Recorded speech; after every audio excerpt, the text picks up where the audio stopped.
To get up for this when they can read Charles Oakley's remarks about we're going to come and roughhouse them tonight. And the officials, Bill Saar, Lee Jones, and Bill Oakes. The Nets controlling the tip. And away from the ball, a foul being called on Gerald Wilkins, who does not like the call. And he's having words with Drazen Petrovic right at the start. I mentioned moments ago that there are some bad feelings between these two clubs. First of all, the Nets here at the Garden have lost 13 in a row. The Nets' last win here was March 13th, 1987. The Knicks won the first 3 meetings of the season this year and then lost in that 15-point defeat at the Meadowlands. Bowie rebounded by Oakley. Got to make Charles feel good. Back to Gerald Wilkins, Marv. His job tonight is defense more than offense. He's drawing the short straw with Petrovic. Jackson. Bowie on a box out, got position, but it was last touched by the Knicks.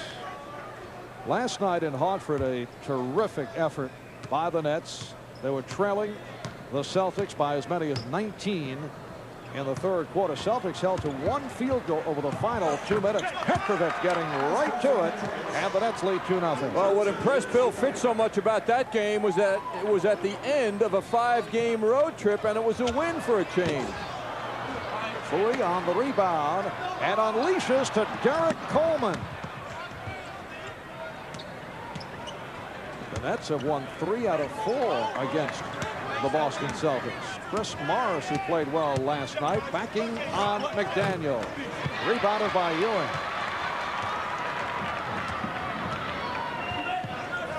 Jackson and Wilkins opening up the guards. McDaniel with Ewing and Oakley up front. Xavier feeling around for Morris, and the foul is called. The basket won't count. Of course, Xavier is accustomed to having the basket not count. The last time he shot here at the Garden, different circumstance, other end of the court.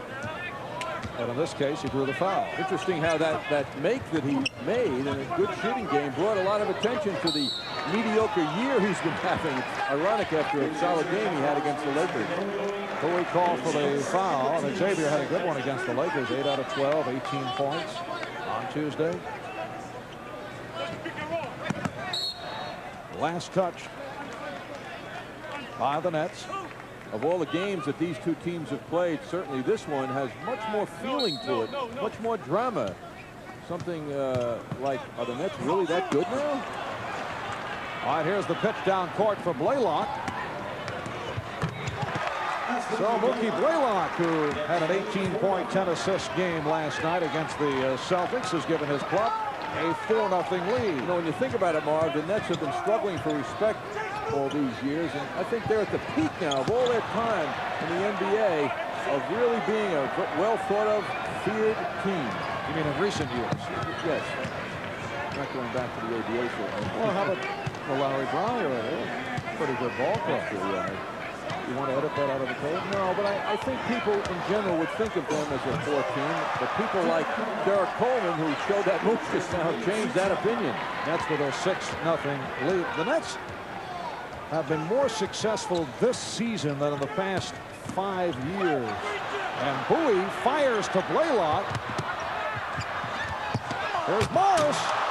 Make it 8-0 Nets, and they are charged up. Pat Riley looking for a timeout, wants a 20. So the Nets come out on fire with 3 minutes gone by in the first. The Nets, through the poor scheduling situation in that they play more than any other team in the league, 26 back-to-back nights of games. And they are doing poorly in that department. But 26 times they have to go back-to-back. And tonight is one of them, and they're off to a very good start. The nice save by Blaylock, and then Morris coming in with that slam dunk. That's going to get them, this quick start, a dose of energy that they might not have ordinarily. Like, we can do it, let's keep rolling like we did in the second half last night against Boston when they recovered from a 19-point deficit against the Boston Celtics. That was in the third quarter, that 19-point deficit. And prior to the win last night, they had gone 0 for 4 on the West Coast. McDaniel, 8-0 Nets. He stepped out of bounds. Derek Coleman stepped out. So the Knicks get a break. Derek pointed to Chris Morris after that call and said, I had you in mind. He kind of gave him that look. You were going to get the ball. Morris is probably thinking, I wonder when. Wilkins went right at Bowie. Wilkins gets to it and lost to Blaylock.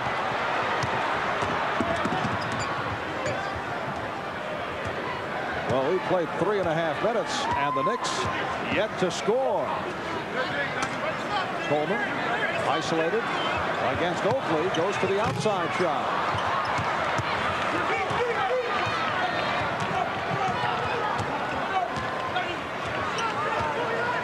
The Knicks 0 for their first 7 from the field. Jackson, yes, and it counts. Jackson will go to the line. Well, that's what captains should do. Break the ice, lift the team when they need it. Mark Jackson did it with one of his characteristic penetrating moves despite the presence of much taller people.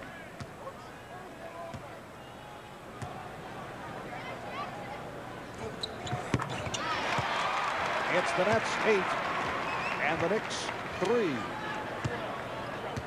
Well, John, I'm looking to my right under the Nets basket. Looking at as a familiar face. Can it be Harry Gallatin sitting first row? Harry the horse. That's right. And of course, it's Dick McGuire night. Harry is one-time teammate. On hand among several former Knicks. There will be halftime ceremonies. As Knicks number 15 will be retired. It's such a strange feeling to see a familiar face in years gone by. Morris hitting on a wild shot, and the Nets now lead it by the score of 10-3. We'll have the meter on at halftime, Marv, when you're chairing the ceremonies, and seeing how many people remember Harry the Horse. We'll be measuring the applause. Wilkins has an open shot. Yes. So the Nets now lead by the score of 10-5.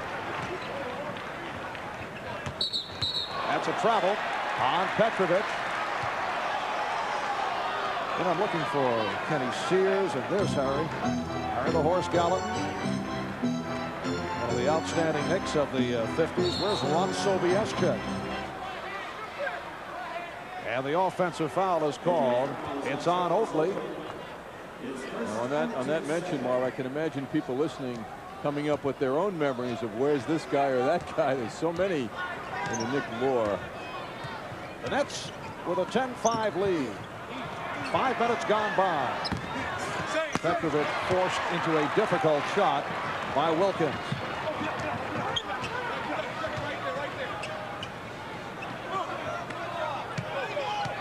Wilkins backing Petrovic and hitting. Boy, Petrovic gave Gerald all he wanted. It's the Nets 10 and the Knicks 7. Bowie getting inside. Bowie on the tip. Bowie again. And the Knicks have a 5-on-2. Jackson for Oakley. The Knicks within 1. Bowie getting down.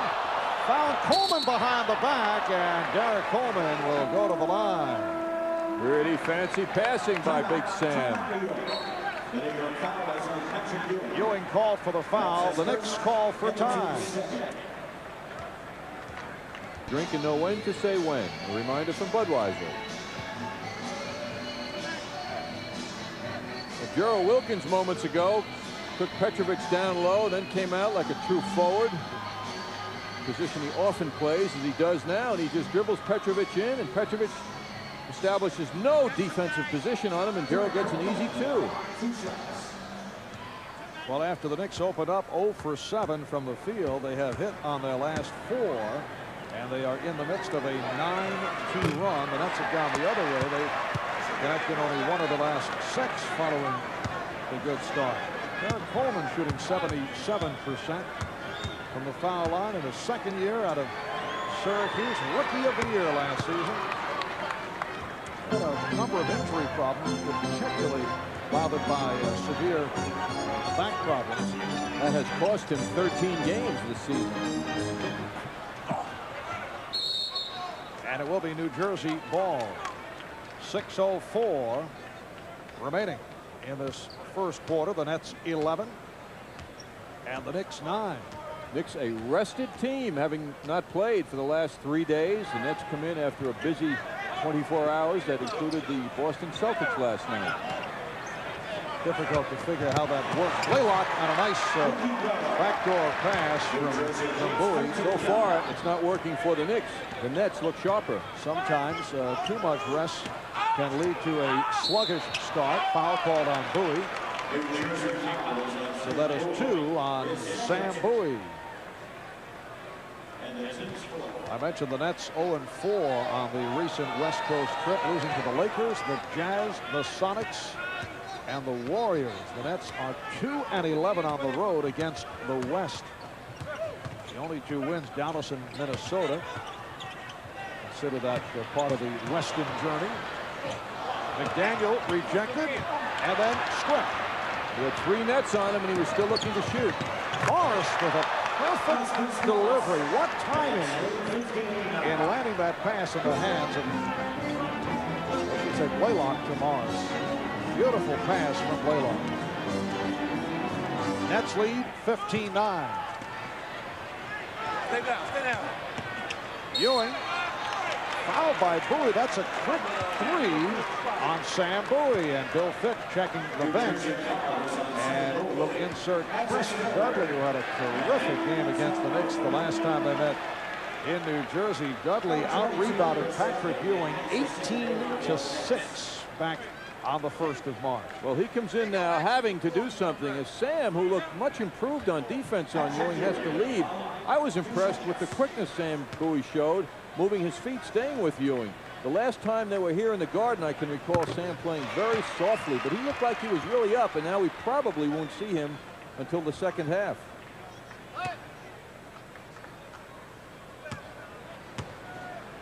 Just under 5 minutes remaining in the first quarter. The Nets 15 and the Knicks 11.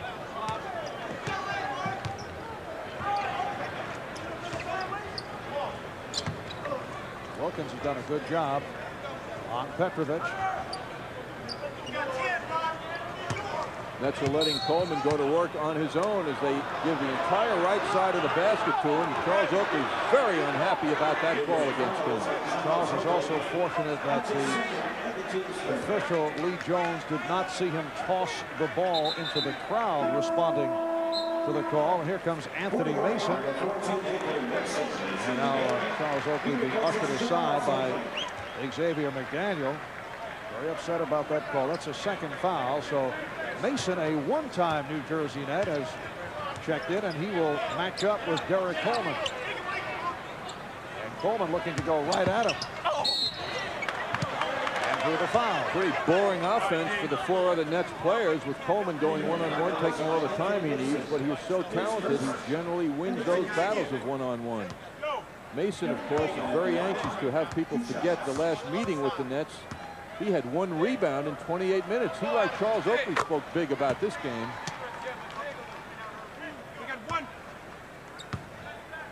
The Knicks and the Nets could meet in the first round of the playoffs. If the Knicks win the Atlantic Division, they would be second seed in the Eastern Conference. The Nets would have to finish 7th then in the conference to go up against the Knicks. That would bring a whole new relationship to the matchups between these 2 geographically close teams.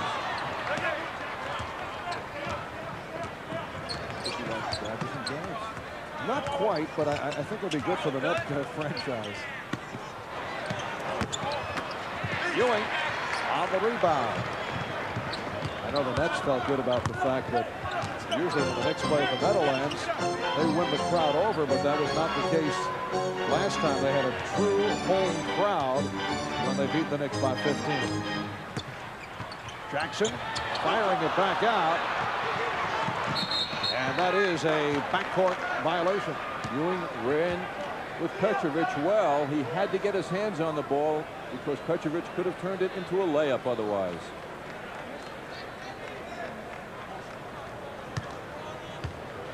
3:35 remaining.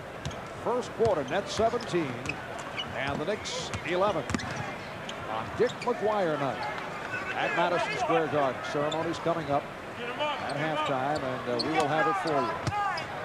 Both these teams respect Dick McGuire. We will see a lot of good passing tonight. Derek Coleman has 7 points, and the Nets now lead 19-11. The Nets have turned it to a 9-2 run. And away from the ball, the foul is called on New Jersey. It's on Dudley, his first. A new backcourt being exhibited by the Knicks. John Starks, Greg Anthony check in, replacing Gerald Wilkins and Mark Jackson. Patrick Ewing will shoot a couple. The Nets are over the limit. Starks is one Knicks player who doesn't have totally miserable memories of the last meeting against New Jersey. He shot the ball well. 7 out of 10, 15 points. In the prior one, Marv, here in New York, he had 27 points against the Nets in that win the Knicks enjoyed. Nets 19, Knicks 13.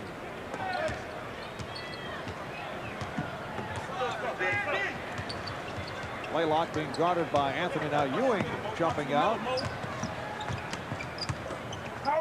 Ewing can take more chances than usual in leaving his man, but Blaylock shows the variety this team has on offense with that outside shot. It just isn't Petrovic who can hit from the outside. Loki Blaylock turning it after going through a shooting slump. Offensive foul has been called. So the Nets will take over, but first a timeout taken.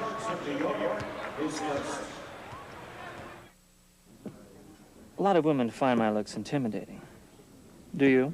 Gallatin, 9 years a player, 2 years a coach with the Knicks. Harry, this has got to be a very special night for the men of your era, an era that in the minds of many current and new basketball fans, little is known about. Well, that's true, and we're honoring Dick McGuire tonight, and I should be honoring him because I was the benefactor of all those passes and everything that Dick made. And believe me, he's one of the greatest playmakers in the game. Did you joke that he should get half your paycheck, but not really? Well, I did say that, but I don't think that I would have given it to him. But believe me, he made it a pleasure to play.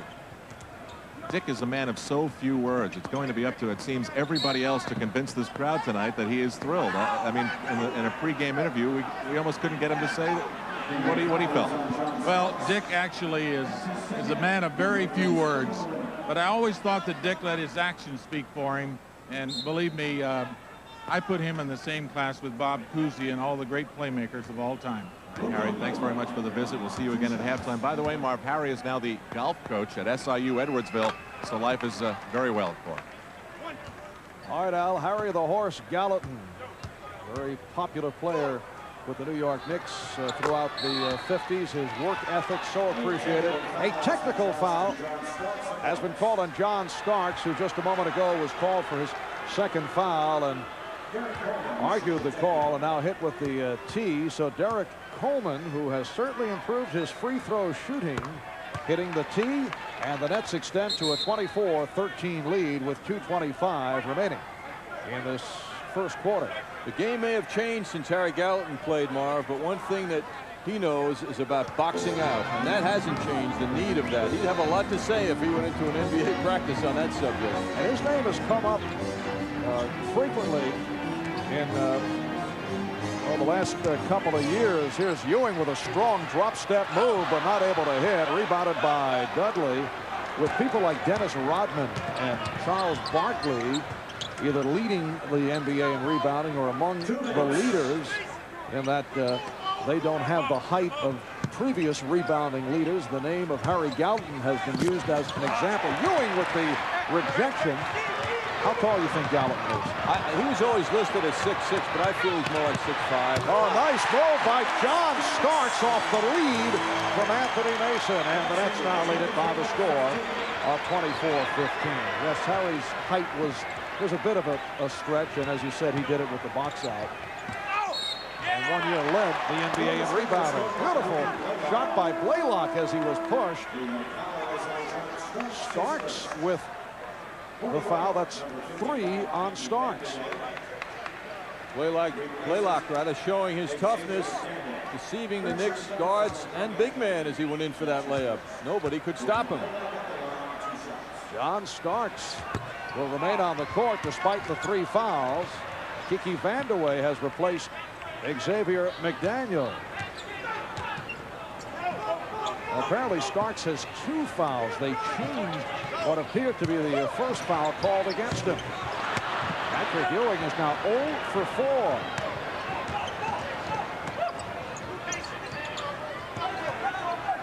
The Nets 26. The Knicks 15. 1 minute left in the first.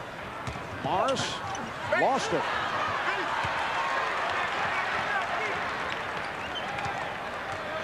Patrick Ewing on defense can gamble, as I mentioned before, because Dudley's not an offensive threat at all.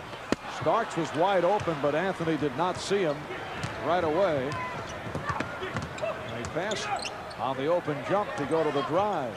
35 seconds left in this first quarter. Petrovic rejected by Ewing. 3 blocks for Patrick Ewing.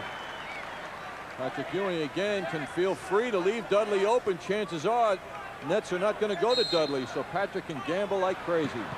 12 on the 24. It'll be Nick Ball. Been a sloppy first quarter at both ends.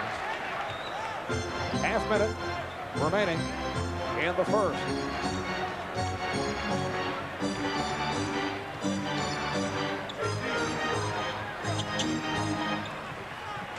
Vandeweghe starts with the step and tipped home by Ewing.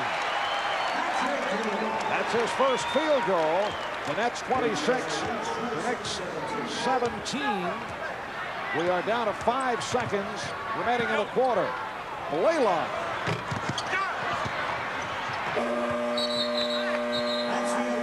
After 1, the New Jersey Nets leading the New York Knicks by the score of 26-17. Hat on the earlier Knick teams? Oh, sure. Dick was a scout when I got here, became my coach. He was assistant coach with me when I coached here, and then been a friend ever since I've been in New York, so I've known him for a long time. What is it about Dick that lent himself to being so modest? Well, I don't know, but I think he's a great person. I mean, he knows a lot about basketball, and I think the Knicks have been very fortunate to keep him in the organization and have him a part of the Knicks for so long. All right, now a big part of the fabric of Knicks history, now trying to create history with New Jersey. Where are you sitting as you root in this game? Well, I mean, I got to root for the Nets tonight, but basically I'm a Knicks fan. Patrick is my favorite Knicks player because I think he's a great one. All right, thanks, Willis. Thanks very much. Okay. Let's go back to you, Mark.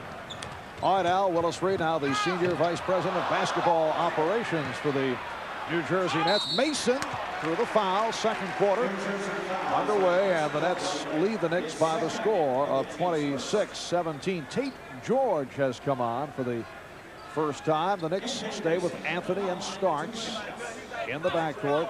Mason, Vandeweghe, and Ewing up front. Tate George replacing Mookie Blaylock, so it's George and Petrovic in the backcourt with Coleman, Morris, and Dudley on the front line. Had that drive by Greg Anthony gone in the basket, that would have been one of his more impressive drives in his rookie year. That was gorgeous, but he's back to having that problem with finishing plays. He'll make the great drive, but he can't seem to get it in the hole. The Knicks shot only 6 of 20 from the field in the first quarter, and the Nets at the 50% mark. Tate George in his second year from UConn. Drazen Petrovic has been covered well to this point, first by Wilkins, now by Starks. Dudley, 5 on the 24. Petrovic for 3. He was 3 for 3 last night from downtown. He's number 2 in the NBA in that department. Anthony, who felt he was fouled, able to hit with a strong drive. The Nets now lead 29-21. Anthony just did a Bush League thing, and that ball was on the floor, and he ran back and kicked it off the court over to the side. I'm surprised he didn't get hit with a delay of game warning at least.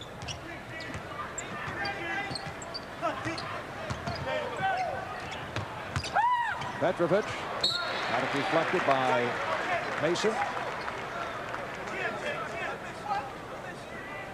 Well, I mentioned Drazen Petrovic, the #2 man in the NBA in three-point field goal shooting. We look at our Payne Weber leaders. We see Dana Barros, an unlikely man to be at the top of any category in the NBA. He leads in that department. Wait a moment. Quiet player.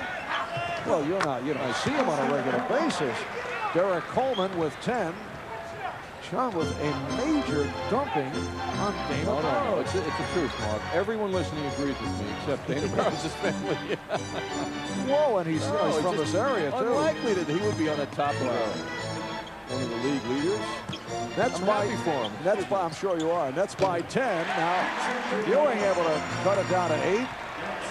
The fact that you're happy for him will not matter because the damage has been done.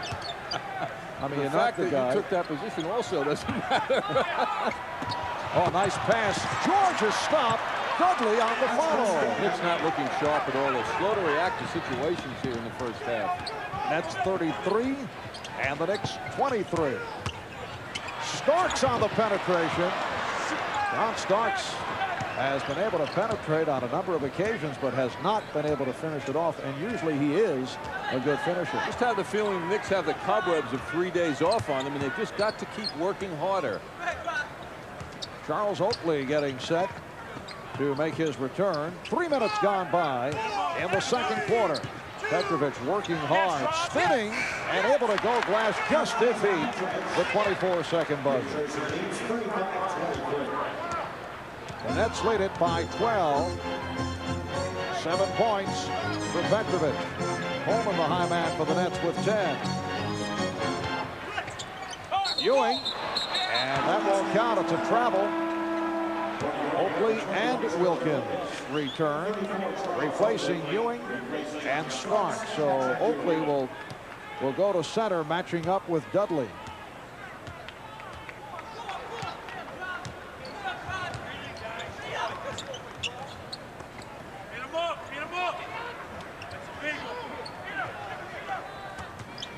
Mason got a piece of it. And Petrovic fouled by Wilkins. That's his second.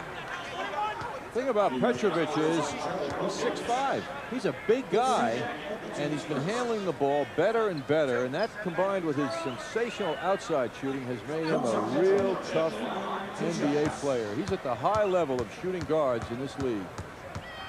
He is averaging 20 per game. He's shooting 52%.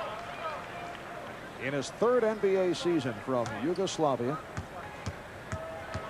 Certainly one of the best standstill shooters in the league. Originally a third-round draft pick of Portland that was back in 1986. Came to the Nets last January as part of that 3-team trade that saw the Nets send Cadillac Anderson to Denver and also get Terry Mills. It's a pretty good trade for the Nets. And the price for Petrovic was a #1 pick in one of the next 3 drafts.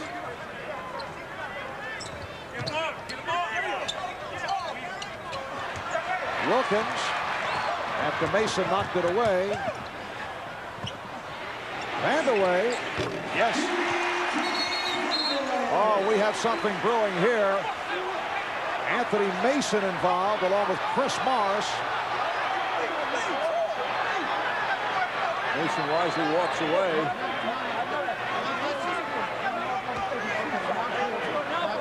Well, we discussed this earlier. There are some bad feelings between several Knicks and Nets. And as you mentioned in particular, Mason and Oakley and Coleman and Morris.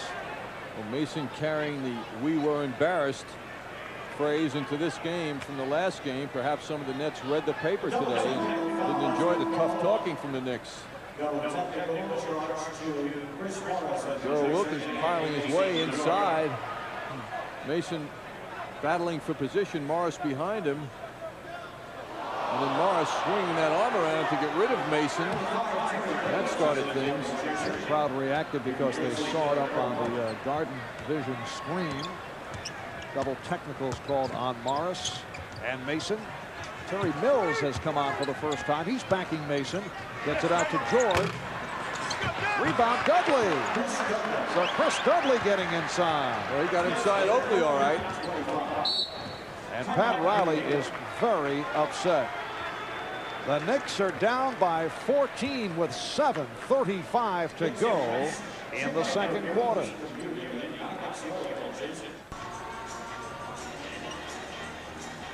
And there is Dick McGuire. The Knicks at halftime will retire Dick's number 15 and ceremonies that will take place. That's coming up at halftime. Dick, Director of Scouting Services for the New York Knicks, Patrick Ewing. And the Nets now lead 39-27. Dick McGuire led the Knicks in assists 7 consecutive years from 1949 through 1956. As a player, coach, and scout, Dick in his 35th season with the Knicks. And away, off the drive is fouled. So Kiki will go to the line.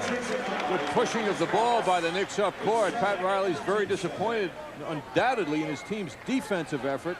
One of the ways to get them to loosen up is to run. And they did it on that play. Marv, your job, of course, at halftime, I know you'll be emceeing the ceremonies, will be to quietly remind Dick to keep his responses down to the minimum, because the second half just, you know, once he gets that microphone, you just can't stop him. Dick must be having a horrible day today, because he knows he's got a microphone waiting for him at halftime. How about a horrible week? I talked with his wife Terry before, and I said, what has it been like? He's such a shy man. And she said he has not received much sleep time recently. In contrast to brother Al, who doesn't stop talking.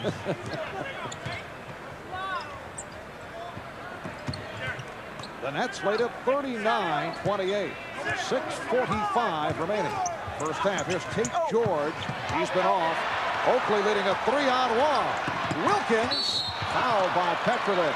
That's the second called on Petrovic. Nice block by Petrovic as well, though. You know, Charles ideally, Marv, would have stopped at the foul line, like he's been part of many of those in practice sessions, but Charles kept rolling on, although he did give the ball up nicely to Gerald, who was flying.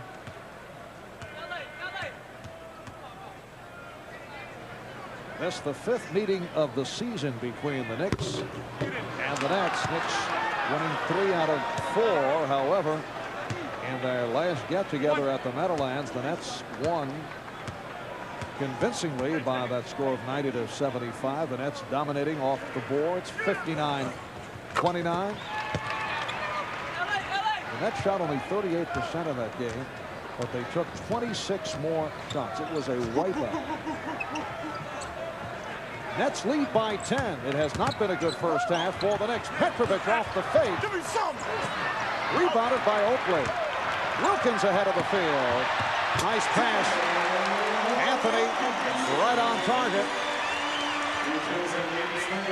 Nets lead at 39-31.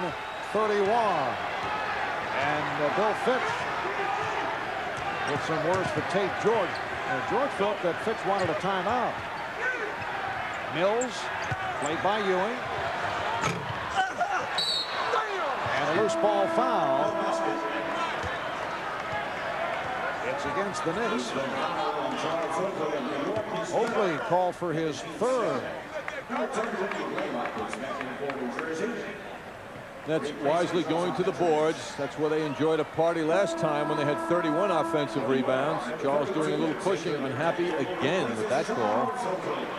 And he'll sit down after collecting his 3rd. Mookie Blaylock has returned. Blaylock and George in the backcourt. Mills up front with Morris and Dudley. Petrovic sitting down with 9 points. Mills now backing on McDaniel, who just checked in. It counts, and the foul. Terry Mills using his bulk. 6'10", 230 pounds. Mills becoming a very important contributor to the Nets' success, moving very well, getting the same kind of treatment as Derek Coleman gets, getting that ball on the right side, and then they clear out for him. He can put the ball on the floor. Anthony was called for the foul, trying to help out. The Nets lead it by 10. Anthony, yes. Greg Anthony hits a 2nd field goal. Nets 41, and the Knicks 33. 5:15 remaining in the first half. Blaylock. Kept dribbling in and out of trouble, and then finally went to the jump shot very smoothly. Mookie Blaylock has certainly relocated the touch. That's by 10. There's George. Well, take George with his first bucket. Nets lead at 45-33. Blaylock moves that team fast. Anthony, that was 2-point range. He's not fitting into the pattern of playmaker with Xavier standing there. A little out of hand. I know Pat Riley made the point earlier in the week regarding both Starks and Anthony's. Blaylock hits again. That the first thought is to look to set up the shot and also get involved defensively. You don't want your point guard looking for the shot first, and that's what Anthony has been doing. We'll be right back. Ramsey, Whitey Bell, we'll get back to that in just a moment. One of my pals, George Blaney, who's been coach of Holy Cross for many, many years. Cal Ramsey, who had a brief tenure with the New York Knicks. Nice second effort by Xavier McDaniel. Cal also played for the Syracuse Nationals for a brief period. What Masaka? You face him, John? No, Marv, I didn't. Played 47-48 season. I'm looking at the handy Nick press guide out of the University of Utah. Went 5'7", 150 pounds. Johnny Egan, who had some excellent years with the Detroit Pistons. Whitey Bell, Frank Selvey, who once scored 100 points in a game for Furman. And went on to have some big years with the St. Louis Hawks, Minneapolis Lakers. He was a jump shooter. 100 points. I'll never forget reading the paper that day as I was headed for the schoolyard, Marv, hoping for someday scoring 20 in a game. I can recall Selby coming out of college, and there was doubt about him, similar to, remember, Bebo Francis in Rio Grande? 116 points. He ended up touring with the Globetrotters, but they had doubts about Selby because he hadn't done it under against better competition, but he turned out to be a standout NBA player. 116 points in one game for Bebo. The Knicks are down 48-35 with 3:20 remaining in this first half. It's been a poor first half for the Knicks. Here's Mills with the high arcing jump. Good box out by Ewing on Dudley. Jackson launching too far for Wilkins. Down first half for Mark Jackson. The problems began with Blaylock, who was getting around him and moving very freely. Now he's back in the lineup, and Mark, wants to put something good together, and he just hasn't been able to, like most of his teammates. John, I promise this is the last thing I will say about Wat Masaka. Has always been a curiosity to me. Pretty move by Derek Coleman, and the Nets now lead it by 15. I didn't realize he was the first ever college draft choice in Knicks history back in 47. Why would they take a guy 5'7", 150? We knew then there were problems with Knicks draft picks. That was early. Xavier McDaniel, and the Nets now lead at 50-37. Watt went on to play 3 games for the Knicks in 47-48. It's a great one for a quiz. A fine selection. Dick McGuire heading back behind us, joining other notables. Dick looks just thrilled. You see him like he's going to an execution. This is going to be a very difficult halftime for Dick. You know, you look at his face, it does not seem like a happy moment is upcoming. Wilkins stripped. Wilkins on the recovery and then goes to the hook. Rebounded by Mason. And he's fouled.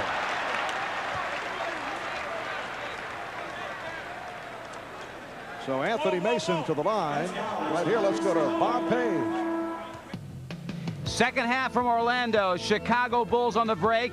Pippen to Michael Jordan. Nifty behind the back pass to Grant for 2. The Bulls storm back from a 10-point second quarter deficit. They are winning big. All right, Bob, that foul was called on Chris Dudley, so he has 3. Sam Bowie picked up an early 3 and went to the bench. The Nets now lead the Knicks by the score of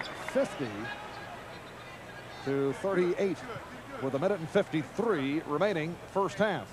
Xavier McDaniel just called a little team meeting at the foul line after Mason got that rebound.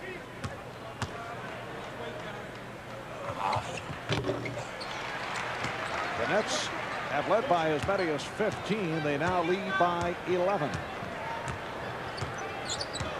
Blaylock guarded by Jackson. Petrovic back. Being watched by Wilkins. Again, they isolate Coleman. On Mason. Goes to the fadeaway. What a package he is to deal with. 15 points for Derek Coleman. The Nets 52, the Knicks 39.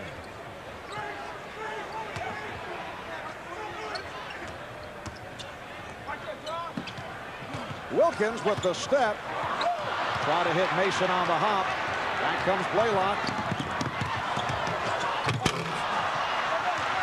And the Knicks now with a 3-on-2. Jackson with the change of pace. Beautiful move by Mark Jackson. The Nets lead it by 11. Over Derek Coleman. 20-second timeout. 20-second timeout. Joe Fitch taking a 20-second timeout. Knicks seem to be flirting with good sequences here, but they can't seem to back it up successively. Jackson holding that ball out, then decides to take on Derek Coleman. Mark couldn't find a better target.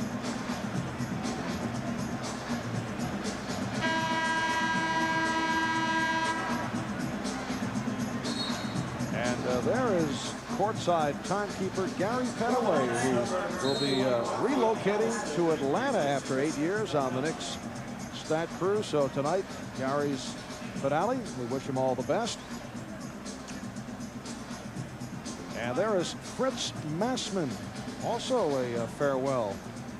Fritz, the Nets trainer, retiring at the end of this season after 22 years on the Nets bench. That goes back to the ABA days. Fritz has been there from the days at the Island Garden to the glory years with Julius Erving right to the present. We wish Fritz the very best. Mookie Blaylock giving the Nets a 54-41 lead. Blaylock is playing at a high level. Little fake, got rid of Mark Jackson, and he goes for the jump shot. Jackson to the hook. Mills with the rebound, pegs it down. Here's Blaylock. And the Nets now lead it 56-41, 18 for Blaylock. Blaylock is so smooth. He lured Gerald Wilkins into a stationary position, and he floated right up. It is now an angry crowd here at the Garden. The Knicks are hearing the boos. It has been a lackluster first half for the Knicks. Ewing is hacked and will go to the line with 9 seconds remaining in the half. Yes, the Knicks have been unable to put anything together on the offensive end. They haven't looked sharp at all. And on the defensive end, if you ask the Nets if they're having any problems getting their shots up, they'd say nope. Ewing is 4 for 4 from the line. He comes off a 37-point game in the loss to the Lakers here on Tuesday, but missed 2 critical free throws down the stretch. And get a whistle from Bill Oakes. Apparently someone stepped in. Lane violation on the Knicks. So the ball goes to the Nets. Dick McGuire with number 15 about to be retired at halftime. That's coming up. Bob Hayes will be at the MSG Sports Desk. Here's Wilkins racing the clock, and he drew the foul. Well, the problems the Knicks have had in the first half is Mookie Blaylock, as he has broken them down, either shot the ball or got the ball to open people. I think that might be one of the things that Pat Riley will be concerned about at halftime and getting his team to get ready for the second half. Foul committed by Derek Coleman, so Gerald Wilkins on the line with no time remaining in the half. Gerald now 2 out of 3 from the line. Always difficult to shoot the free throws with no one around. But Gerald hits on both. So at halftime, it has been all Nets. They led by as many as 15. And they have the big lead right here. Coming up, our halftime ceremonies on Dick McGuire night at Madison Square Garden. Marks a historic occasion for the Knickerbockers as the uniform number of yet another Knick great, the legendary Dick McGuire, will be raised to the Garden rafters. And now, here is your master of ceremonies for tonight's festivities, celebrating his 25th anniversary as voice of the Knicks, from MSG Network and NBC Sports, Marv Albert.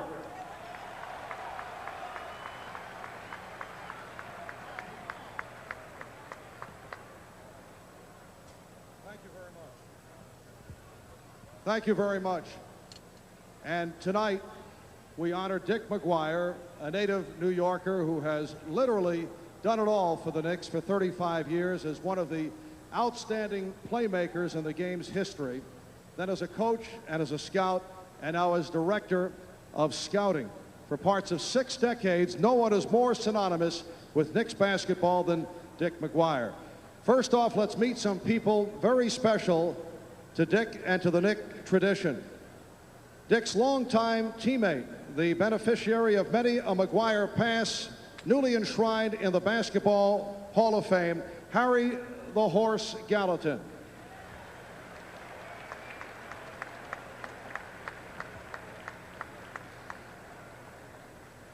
A trio of vintage Knicks from the 1950s, fellow New Yorkers Fuzzy Levain, Buddy Ackerman, and Ray Lump.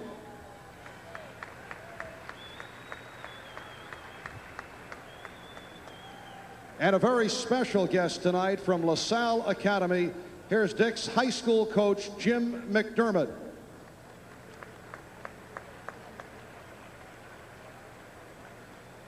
One of Dick's closest friends and his compatriot on the scouting trail, Detroit Pistons executive Will Robinson.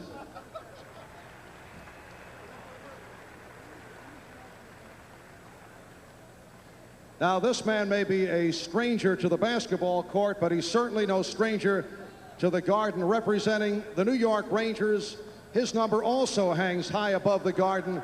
The Rangers' number 7, Rod Gilbert.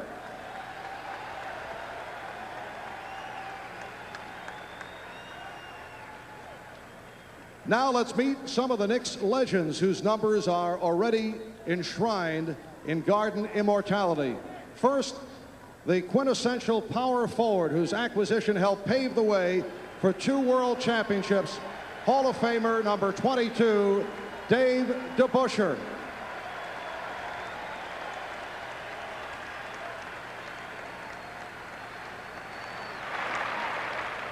The man who gave us the fallback baby jumper.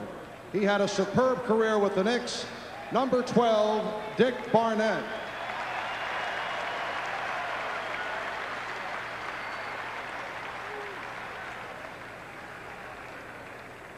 The all-time leading scorer in Knicks history and the floor general of both championship teams, number 10, Walt Clyde Frazier.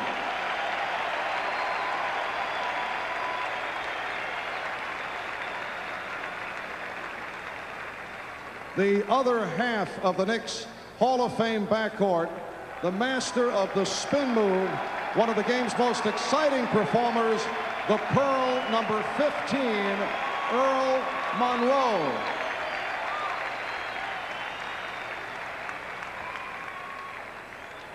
The heart of the Knicks championship teams of the 70s. He had a terrific 10-year NBA career, all with the Knicks. The captain, also a Hall of Famer, number 19, now a Nets executive, Willis Reed.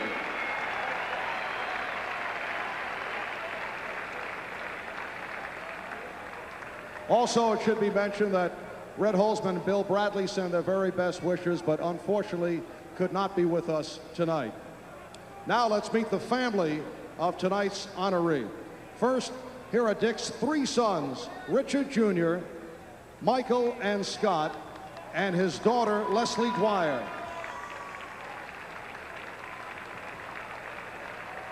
His brother, John McGuire, and Dick's lovely wife, Terry.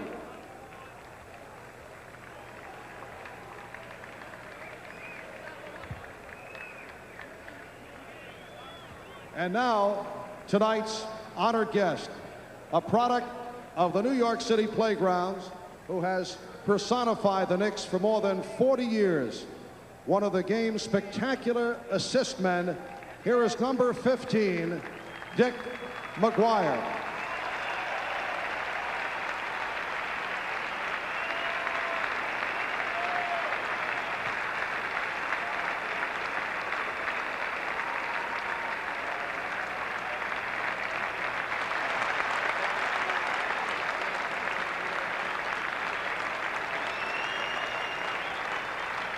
Two individuals who are very close to Dick could not be with us tonight, but both have sent their greetings via videotape. First, Dick's contemporary as an NBA backcourt whiz of the 1950s from the Boston Celtics, Hall of Famer Bob Cousy. Hi to all our friends in New York. I'm extremely pleased to have the opportunity to help retire the number of someone who not only is older than I am, but who used to be my role model. And believe it or not, Richard, you fully deserve to be that. Richard was the prototype point guard before, frankly, any of us knew that that's what we were out there. He played the game the way I think you would like to teach your sons and daughters to play the game. He played it competitively. He played it unselfishly, and he's just a beautiful person to boot. Richard, you not only deserve to be hung here in New York, but you more than deserve to be hung in Springfield, Massachusetts, and hopefully they'll wake up to that fact very soon. Missy and I send our love on this occasion. Good luck, pal.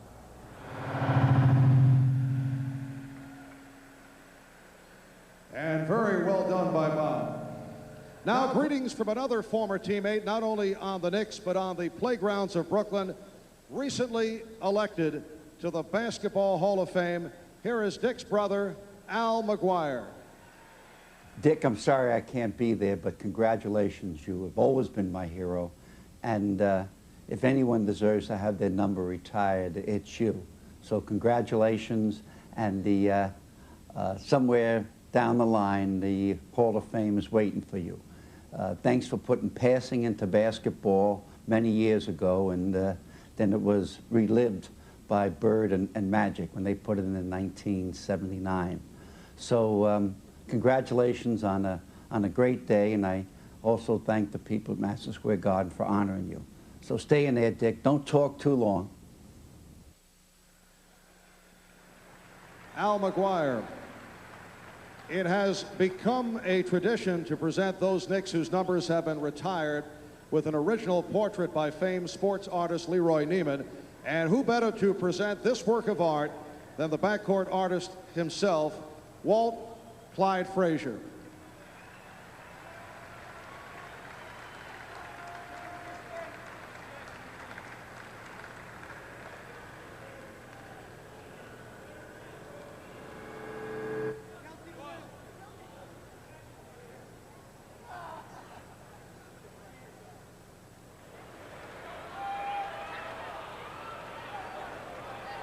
Now, with a gift from the Knicks brass, I'd like to bring on Knicks Club President Dave Checketts, who in an effort to fine-tune Dick's golf game will present him with a new set of golf clubs. Dave?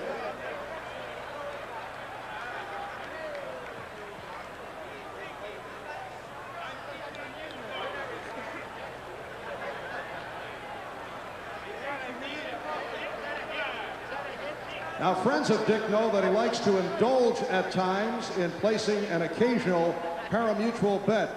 Appropriately enough, here is former teammate Harry the Horse Gallatin to present Dick with a lifetime pass to Yonkers Raceway so he can visit his four-legged friends.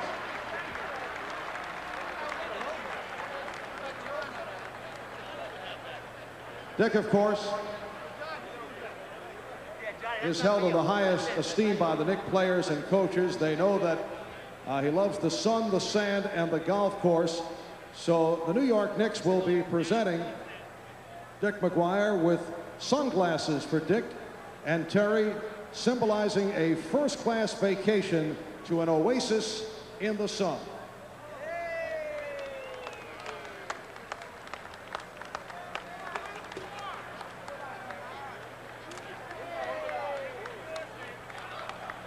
And here is Patrick Ewing to be part of the presentation.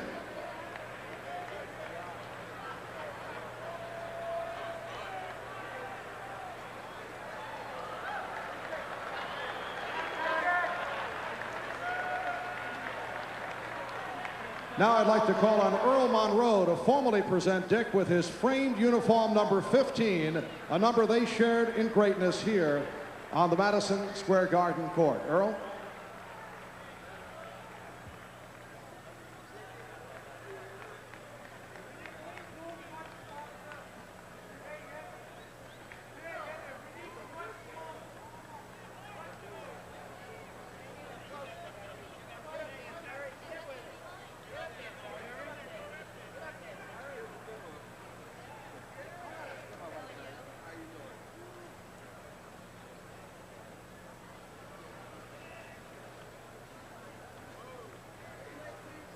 And now, to seal this moment in New York Knicks history, here's the captain, Willis Reed.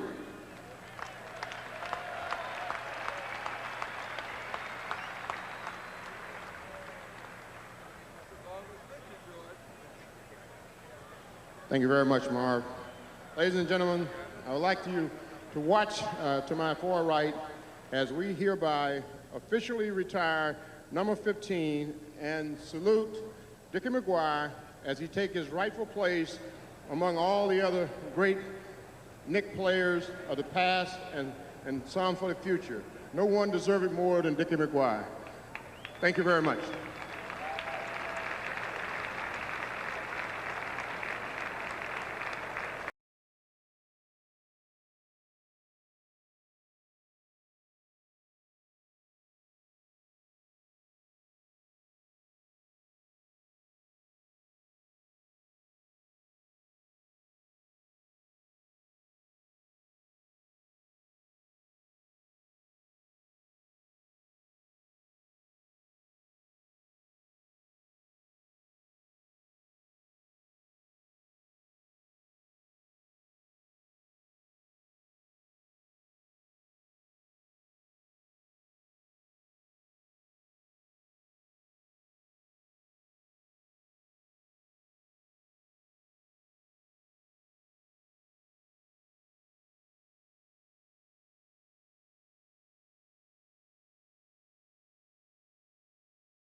Thank you very much.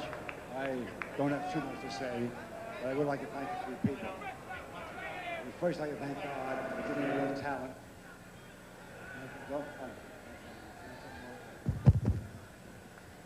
Yeah, I would first like to thank God for giving me a little talent. Then I would like to thank my high school coach, Tim McDermott, and my two college coaches, Mr. Joe Lapchick, who's now deceased, and Mr. Frank McGuire, for helping me. And then most of all, I'd like to thank my wife.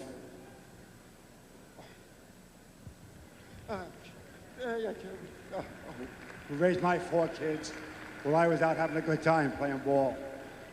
I made a living at it, and it's something I would have did for nothing, believe me. And last but not least, I'd like to thank the New York Knicks for this honor. I know how good these players were, and for me to be put up there with them just a great honor, and I'm very proud. Thank you.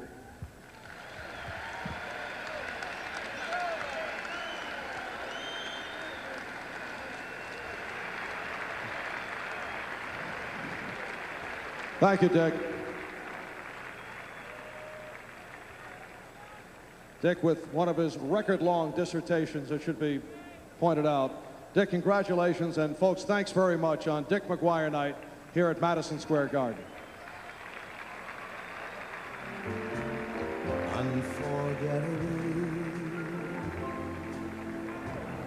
As much as Dick McGuire deserved this moment as much as he really hated it. He is a reluctant celebrity, and his number will now hang alongside Earl Monroe, who also wore number 15, and with the other Knick greats forever in the roof of Madison Square Garden. Dick McGuire, if you're a new Knick fan or you're a Knick fan not familiar with his efforts, take a few minutes. You'll be surprised at what a special player Dick McGuire was and what an impact he has had on the Knicks for 35 years and counting. Back in a moment. Quarter. Marv Albert, John Andres, Al Troutwig, Walt Clyde Frazier, Patrick Ewing able to hit, so the Nets now lead 56-46. A very poor first half for the New York Knicks. They shot only 38% on 15 for 39. Here's Blaylock, and he's tripped up. While the Nets at 51% from the floor, led by Mookie Blaylock, who was 23 for 45. McDaniel called for that last foul. And the Nets with the 23-22 edge off the boards. Knicks with the 9 turnovers, Nets with 6. Those 9 cost the Knicks 16 points. As you see, the Nets enjoying those giveaways by the Knicks. And Mookie Blaylock, with his sensational shooting, also got what he wanted done every time down court. He's a big problem. Mark Jackson just cannot manage to continue to stay in front of him. Mookie 8 for 12 from the field in the first half. He has 19 points in all. The Nets lead it 57-46. John, would you say Dick McGuire is a man of very, very few words? As expected, Dick came through.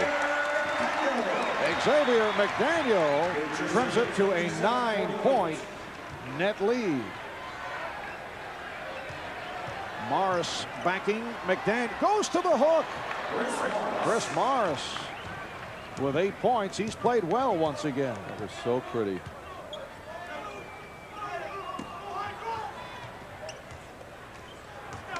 Wilkins rejected as he tried a stuff, and he and Sam Bowie having some words, but I think it was more of the affectionate variety.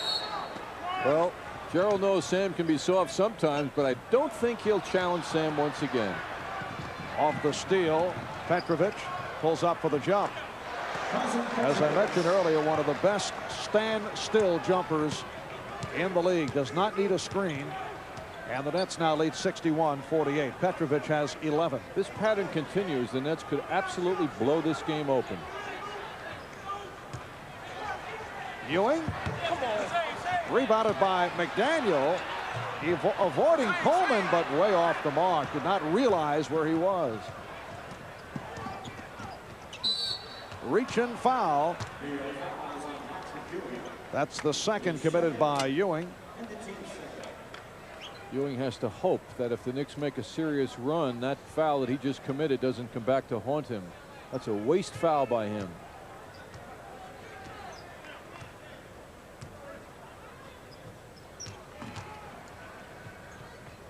Petrovic and Blaylock in the backcourt. Coleman, Morris, and Bowie up front. Here's Coleman with the shot clock running down. Rebounded by McDaniel. When Coleman goes into that dribbling act, he kills the clock and then ends up taking a very bad shot.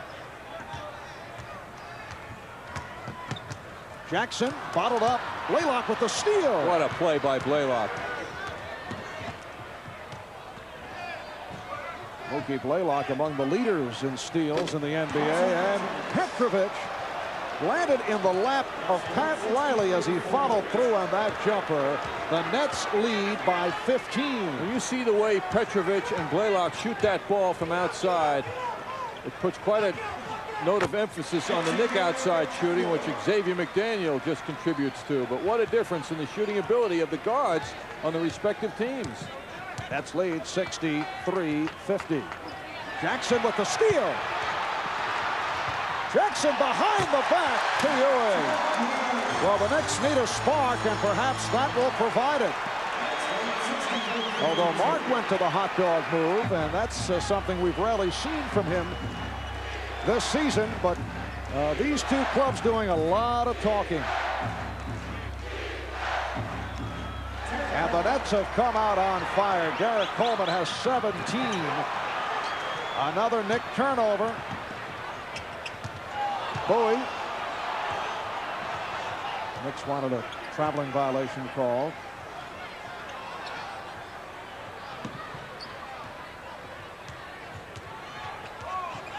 Coleman on a finger roll.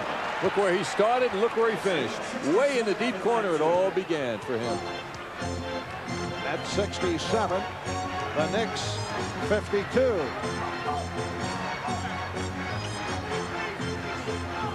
Here's McDaniel. And Blaylock comes away with it. Good play by Xavier McDaniel following the play to break up the pass. Last touch by Petrovic. The Knicks take a timeout. 7:25 to go. And the points for the Nets in close. The Knicks 26, not bad, but the percentage is terrible. The Knicks had 10 more shots at the basket in close. Wilkins and Derek Coleman with a good second effort. The Nets 67, the Knicks 52. So the Nets have matched their biggest lead of the night. 5 minutes gone by in the third. Morris.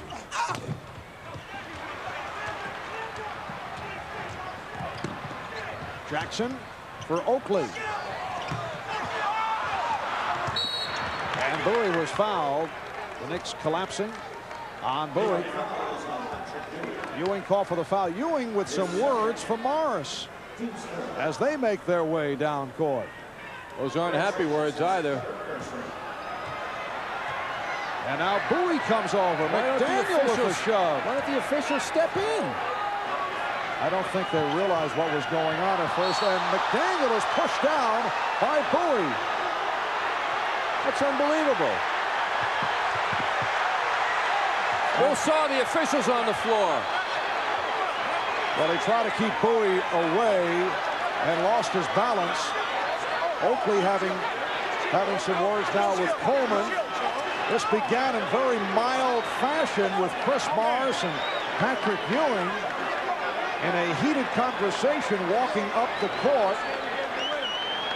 And Mark Jackson and Derek Coleman now are having some strong words.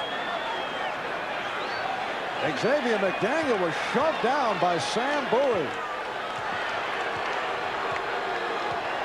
Now let's see how the officials handle it.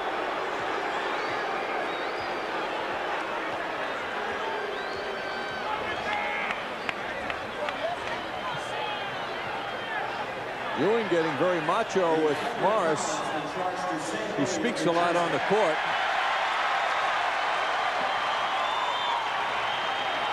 It has been called a flagrant foul on Bowie for that shove. That was Bill Saar responding and pulling Bowie to the floor. Bowie's very cool, though, I must say. He doesn't seem to lose it. Fourth foul on Bowie, and Bowie and Ewing were not looking to go at each other. Ewing did step between. Well, it's fun to be macho, but when you look at the scoreboard, it certainly hasn't helped the Knicks, who had intended to own the boards tonight, but at the end of the first half, they're behind by one in the rebounding department. John, I can't recall a game with as much chatter. Now, not all of it is heated. There's some of it being done in fun along the lines of Chuck Person of Indiana, who likes to get on people's nerves and sometimes is part of the gamesmanship, but we've seen it. Most of it has been angry. Too much talk, and it also distracts you from what your job is. The Nets now lead at 67-54, and the Knicks turn it over. Not one Knicks player can say I've played a good game thus far. Yes, to this point, this one ranks among the worst performances of the season for the Knicks, and we go back to the 90-75 loss to the Nets. Here's Petrovic, and the Nets lead at 69-54. And you'd also have to flash back to the performance against the Lakers at the Forum, where the Knicks scored only 68 points. There have not been many low points this season, but this has the makings of being right there. Here's Jackson, and he's fouled. And Oakley and Bowie continue to go at it. Petrovic also involved. Petrovic called for the foul, did not like the call. That is third. You would have to be on the floor to understand what all this chatter is about. The Knicks do have a habit, particularly Charles Oakley, after a whistle, to grapple or push. And I don't know if that's what signaled or brought about the reaction by Bowie, but it could have been. So it's tough to tell in a situation like this. There are no good guys or bad guys. I think it all depends on your point of view. Right. But these guys have been talking it up right from the opening tip. Nets lead it 69-56. 5.5 remaining. In the third, Morris stripped. Jackson with the steal.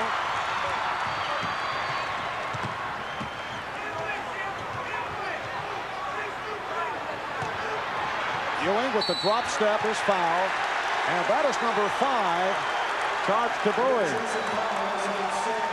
And again, Xavier McDaniel calling for a little clubhouse chat. He's calling the club together.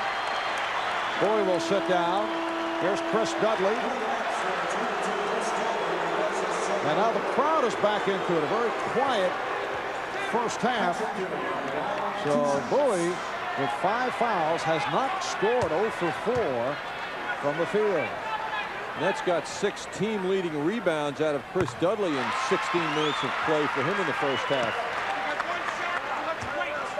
Dudley playing with 3 fouls. The Knicks are 19 for 21 from the foul line.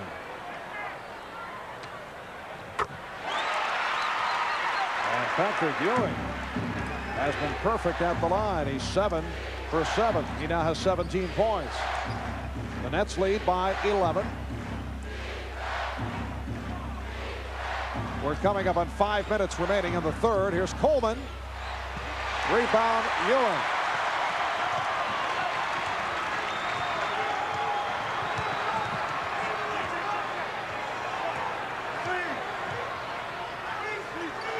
Ewing from way out. And Coleman gets to it. The Nets coming off the victory over the Celtics last night in Hartford. They dropped their previous 4 on the West Coast trip.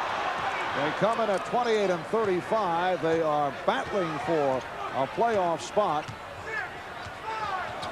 Shot clock at 3. Down to 1. It's a 24-second violation. Blaylock not happy about movement that his team didn't provide, so someone could be a target. The Knicks at 39-24. They've won 4 of the last 5. They come off the tough loss to the Lakers here on Tuesday night. Wilkins from deep. Rebounded by McDaniel. And Jackson says, let's regroup. Nets are always double-teaming Ewing. Ewing will go to the line again as Dudley is called for his 4th. Nets are willing to gamble that the Knicks can hit the outside shots by doubling Ewing, who was forced to give it up. That time the defense didn't collapse quickly enough on Ewing. He was able to get the shot up. But that philosophy is working because the Knicks are not getting any outside shooting. Patrick Ewing is 8 for 8 from the line. So 4 on Dudley, 5 on Bowie, who is sitting down. 18 for Ewing, comes in averaging just under 24. That's 6th in the NBA. The Knicks are showing some signs here. They've cut it to a 9-point lead. Nets have led by as many as 15 on several occasions. Chant of defense. Petrovic. Crowd looking for a travel. Or is Oakley banging Coleman? Blaylock rejected by Ewing. That's 5 blocked shots for Patrick Ewing. And the Nets calling for time. Well, Patrick came into the picture rather quickly. So the Nets take a timeout. We'll be right back. 15 points. High man for the Nets. Actually, high men Coleman and Blaylock with 19. But the Knicks turning it with 3.5 to go. In the third, they are now within 9 with the ball. Ewing setting the pick. Jackson and Wilkins at the guards. Ewing, Oakley, McDaniel up front. Here's Ewing. Yes! It is now a 7-point lead, and Dudley is very unhappy on that Ewing follow-through. He took a shot in the upper lip and was looking for an offensive foul. Well, no question, the Knicks have snapped to it now. The fans are behind them, and they're working harder on defense. Foul on Wilkins. That is his third. Gerald trying to put tremendous pressure on Petrovic, who doesn't cough the ball up. Ewing dishes out punishment 2 ways. He puts the ball in the basket and smashes Dudley in the nose on this hoop. 8-0 run by the Knicks. Coleman bottled up by Oakley. Charles played him well. Last touch by Oakley. Petrovic complaining that he was pushed by Wilkins off the inbounds. Shot clock at 10. Dudley with a head fake. And it will be Nick Ball and Coleman and Oakley with some words as they continue to chat it up. As you saw, Knicks 10-2 since the flagrant foul call. Nets lead 69-62. Here's Ewing. Yes. Make it a 5-point Nets lead. Wilkins cutting off Petrovic. What a scratch Petrovic has on his right shoulder. And Wilkins called for a block. That is 4 on Gerald Wilkins. John, that's from the mosquito bite. Right. I don't think it was from last night. It looks kind of fresh. Petrovic under great pressure from Gerald Wilkins. Protecting the ball, though, keeping his body between the ball and the defender. That's the way to do it.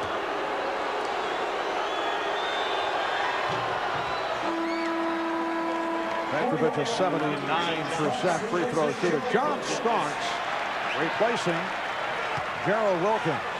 Gerald leads with 9 points, despite the fact that Petrovic is hitting the jumper. Wilkins has played him very tough. Yes, he has, but Starks is known more as a defender than Gerald is as a defender himself. And Starks has a very big job now.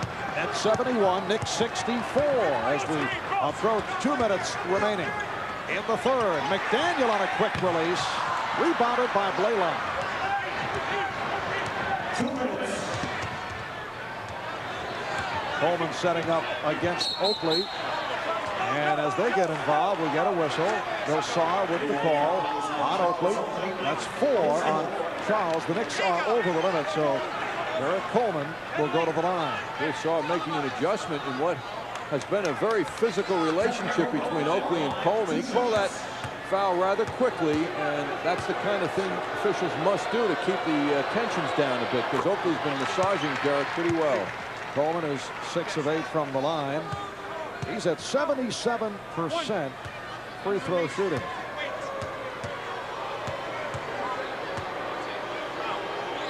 Averaging 18 a game. He now has 21. The Nets 73. The Knicks 64. Minute 50 remaining in the third. Jackson trying to set up a pick and roll. Ewing had it knocked away.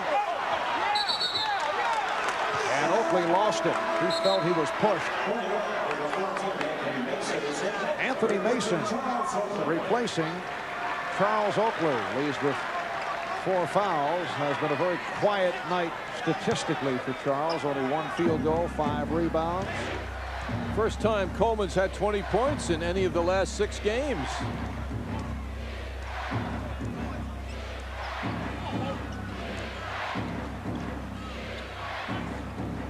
Eight on the shot clock. Morris with a wild turnaround. Mason on the rebound.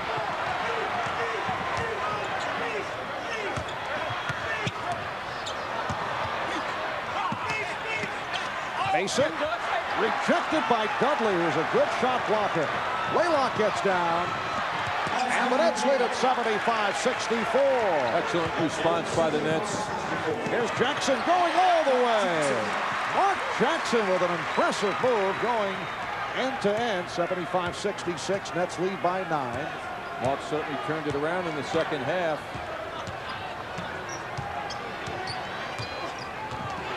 Laylock. And a foul is called. Away from the ball, Petrovic hit the deck. Mason called for the foul. Petrovic can't understand why there was not a call on Starks. But the Nets get the call anyway. What a feeling, Marv. Standing, action is away from you, and all of a sudden you're flying on the floor. And it's like there are 3 officials. Nobody saw that? So instead, Blaylock to the line. He is 3 for 6 on the foul line, a 73% free throw shooter. Mickey Blaylock has gone most of the way. Kenny Anderson has not played this evening. Sat out last night against the Celtics with a pulled groin. Has not received any court time tonight. Mason lost it, and then a foul called. Mason called for the foul, so Coleman will go to the line. There's Kenny Anderson way at the end of the Nets bench. He is not accustomed to being there. Boy, his ego has certainly been shaken up this year. He's been Mr. Basketball in his life until this season.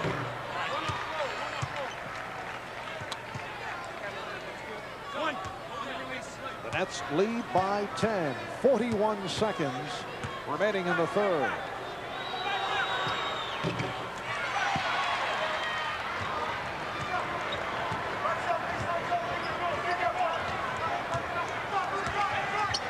Jackson. Coleman on the rebound. Launches to Petrovic.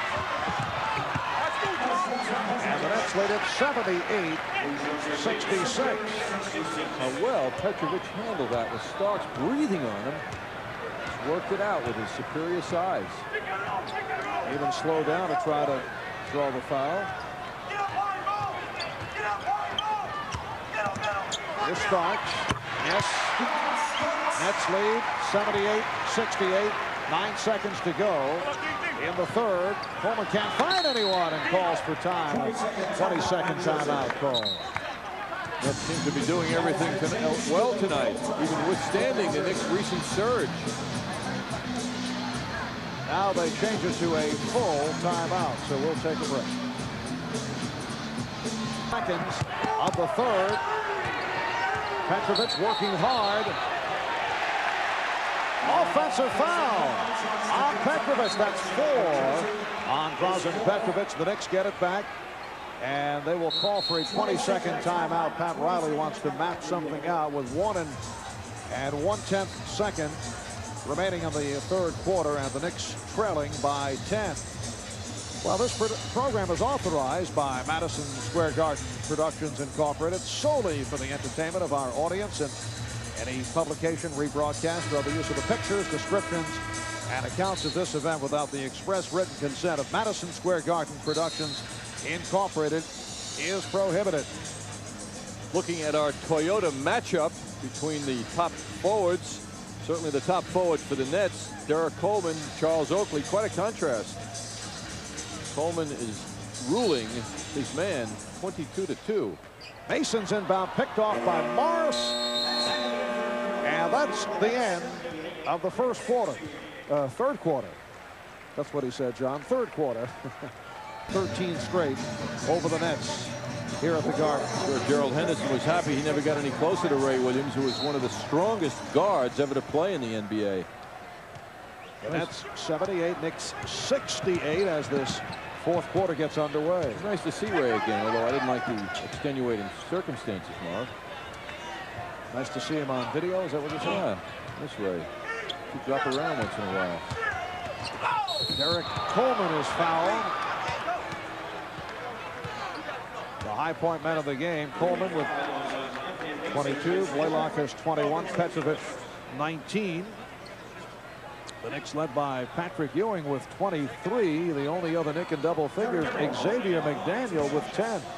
Anthony Mason called for the foul to put Coleman at the line. He's 8 for 11 from the foul line. Yesterday, the Knicks' Fred Kerber got into the mind of Pat Riley a little bit with a very interesting column about how Pat likes this time of year.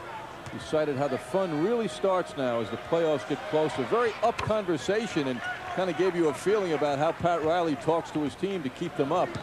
And although Pat in the first half tonight had to be suffering a bit, his team didn't answer the call. And his team trailing now by 12. Greg Anthony is back in, and he fires. And that's 80. The Knicks 70. Anthony, 3 field goals, 3 for 5 from the floor, 6 points. Blaylock and Petrovic remain in at the guard positions. Coleman up front, along with Dudley and Morris. Morris misfires. Here comes Starks. Morris has just decided to take the shot. That's always been a problem with him, shot selection. Ewing. And the Knicks are with an 8. Patrick Ewing has not been able to be handled by the center combination of Bowie, who is on the bench with 5 fouls, and Dudley, who is playing with 4. Blaylock able to shake loose. And the foul, a loose ball affair on Dudley. 5 on Dudley, and he'll sit down. Now Bowie will report back in. Bill Fitch does have another center on the roster, but has been reluctant to go with Dave Feidel.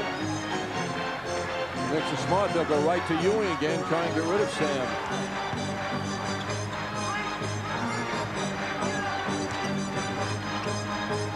Ewing. And Mason able to get to it. Oh, what quickness by Mason.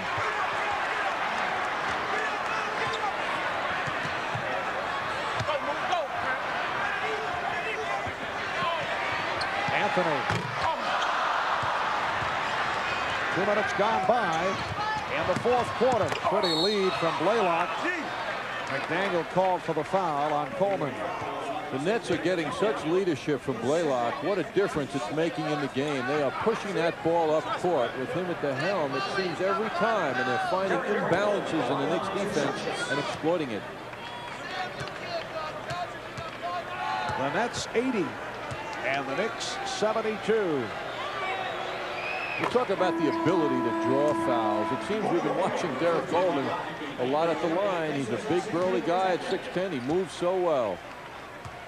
Kiki Vandeweghe is back, replacing Xavier McDaniel. Kiki played only 9 minutes in the first half, going 1 for 2 from the field. The Nets lead by 10.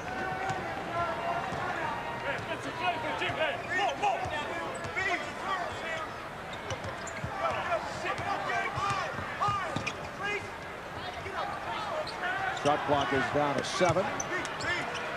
Ewing. And again, Mason gets to the ball. Starks. John Starks with a pretty move.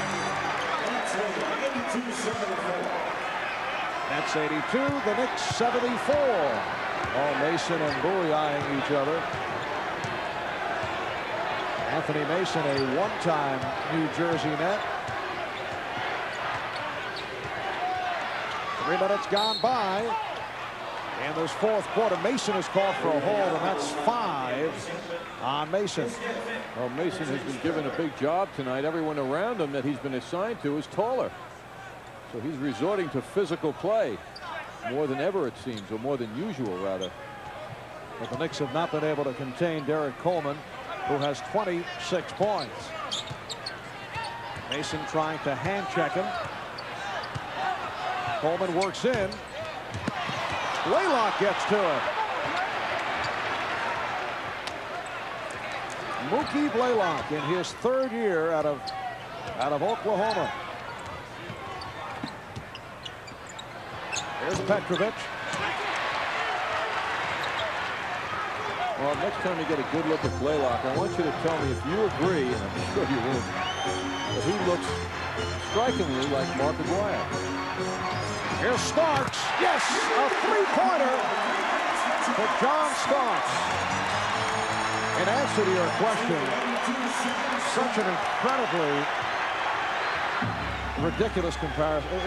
It may be slightly. Not his knees, not his worth, face. Not worth bringing up. Vandeweghe got a piece of it. And Blaylock's pass saved by Morris. And he is called for a travel. Well, the Nets are being asked to do what they did last night against the Celtics in a game that was fading in the direction of the Celtics. They put together enough strength and won that game. Same thing for them now 24 hours later. Now, the only resemblance Mookie Blaylock has to Mark Aguirre is that they both wore a basketball uniform tonight. I know that's about it.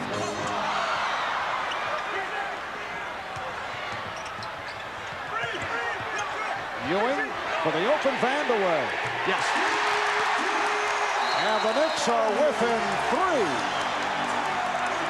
An 11-2 run for the Knicks. So the Nets call for time.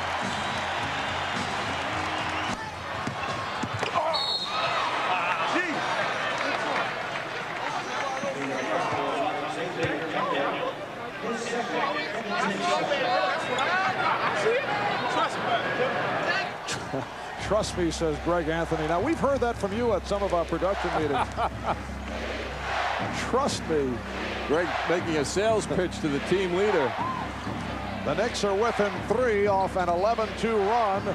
Bowie from deep. Sam Bowie hits his first field goal. He missed his previous 4 attempts. The Nets lead 84-79. Bowie is playing with 5 fouls. Big Sam made a 3-point shot against Seattle a week ago. Vandeweghe again getting the open shot. Bowie with the box out. Nets have led by as many as 15. So the Knicks have made a run. They're down by 5. Bowie again from outside. Out of sight. Ewing laying off him. You never would think if you were Patrick Ewing that Sam would take another long jump shot. That's lead 86-79. Ewing went down as continues his wrestling match with Bowie. Mason. And the Nets lead 86-81. Nice exchange between the Knicks leading to that field goal by Mason. For Mason, his first bucket. Oh, Bowie does not like the hand check from Ewing. Here's Bowie on a fadeaway. Rebounded by Mason. And it's picked off by Petrovic. Mason is playing with 5 fouls.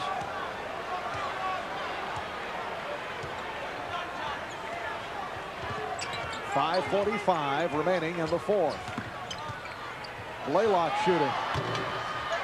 Vandeweghe for the rebound.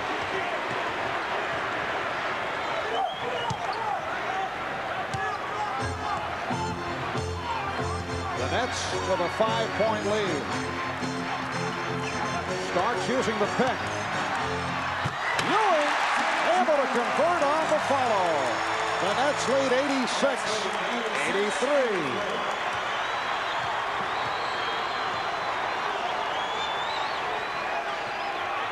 Petrovic for 3. Ewing to the board. First time in the game, the Nets are cold for a sustained few moments anyway.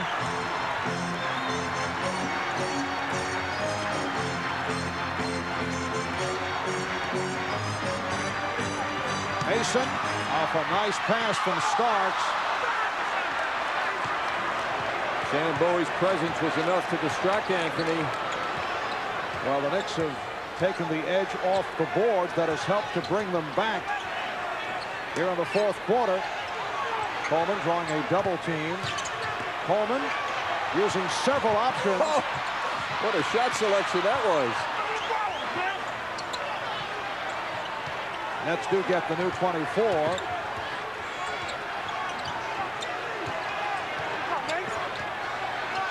Here's Blaylock.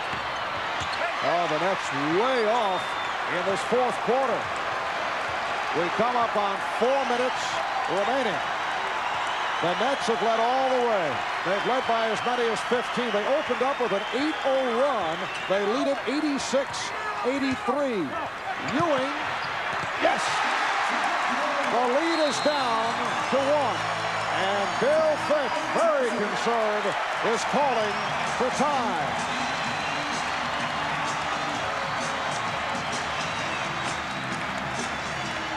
Center, third quarter off a miss by Michael Adams. The Lakers' Chucky Brown comes out to Byron Scott. His tomahawk jam gives LA a 4-point lead. Lakers had trailed at halftime but beat the Bullets 92-89.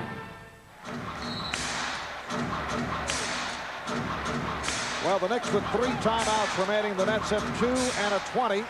Nets 86 and the Knicks 85. Down to 3 minutes. 40 seconds remaining in the fourth. The Nets 2 for 12 from the field here in the fourth quarter. Bowie lost it.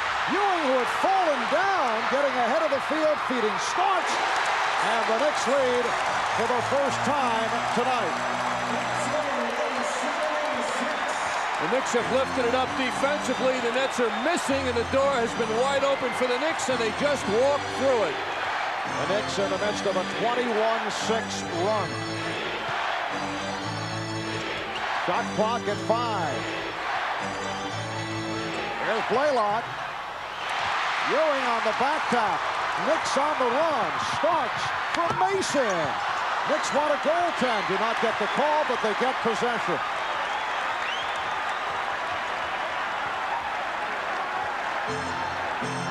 .245 remaining in the fourth. Knicks have a 1-point lead.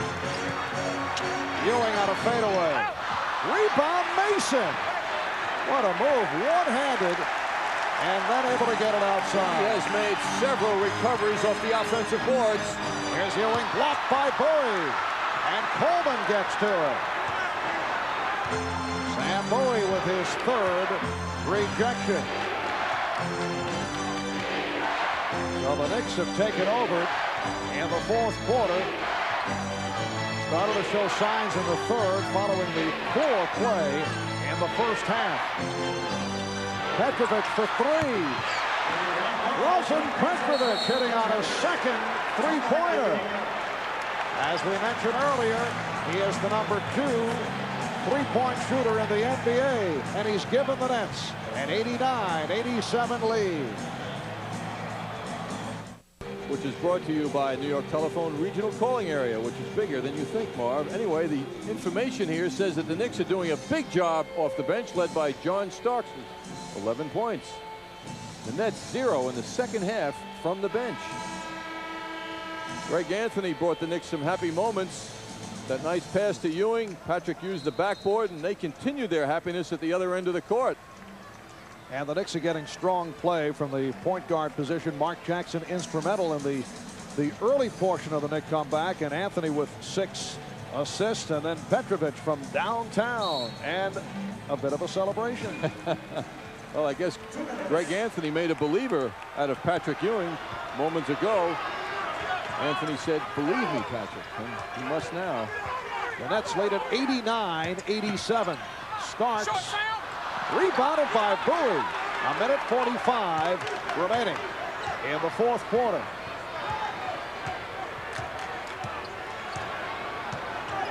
Blaylock played by Anthony. Starks on Petrovic. Well, they're both listed at 6'5", Starks and Petrovic, but Petrovic sure looks taller. Shot clock at 1. Morris for 3. And Mason gets to it. 11 rebounds for Anthony Mason. The Knicks trailing by 2. Ewing getting position, and he is wrapped by Bowie, who is fouled out. But now a test for Patrick Ewing 9 for 9 from the line, but he has struggled down the stretch at the foul line, and he'll shoot a couple. Patrick with great position, and he gets the ball immediately during the contact from Sam Bowie. So Bowie is fouled out. Chris Dudley has come on. Dudley playing with 5. Bowie leaves with only 2 field goals, hit the 2 long shots, and that was it. Now let's see how Ewing handles the pressure here. Against the Lakers the other night with 58 seconds to go, Patrick was given a task similar to this with 2 at the line. Well, Peter Finney in the New York Daily News the other day figured out the last 34 games, in the final 5 minutes and at overtime, Ewing has hit only 20 of 35. 57%. Well, this will help the percentage. Conley hits the 2. Game tied at 89. And we are down to 1 minute remaining in the 4th quarter. Ewing perfect at the line tonight, 11 for 11. Here's Coleman on a leader, and he gets glass, comes up hobbling, but gives the Nets a 2-point lead. Derek Coleman is limping down court. There's a lot of pain on his face. Ewing drawing the double team, spins Dudley, call for travel. A traveling violation. And the Nets get it back. Meanwhile, Derek Coleman is trying to walk it off. But Bill Fitch calling for a 20-second timeout. Pat Riley very unhappy with that last call, pacing the sidelines.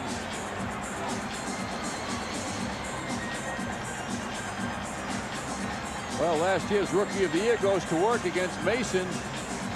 At 6'10", all Coleman had to do was lean over Mason and hit that shot, which he did, but there was a price to it as he came up limping and giving off a lot of pain. Patrick Ewing so determined. If he saw the replay, there'd be no argument from Patrick. He traveled. The Nets get it back with 39 seconds remaining in the 4th quarter. Terry Mills will replace Derek Coleman. Coleman the high man with 28, leading the Nets. Nets with a 91-89 advantage. And we're down to a half minute remaining in the 4th quarter. And there is a travel call on Petrovic.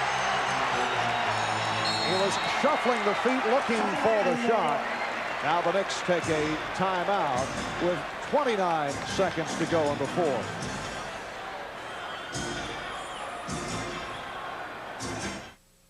MSG Sports Deck's half-hour weekend edition for all the local and national sports news and highlights right here on the MSG Network, the best in the game. Rangers in front of St. Louis 5-0 in the 3rd in St. Louis.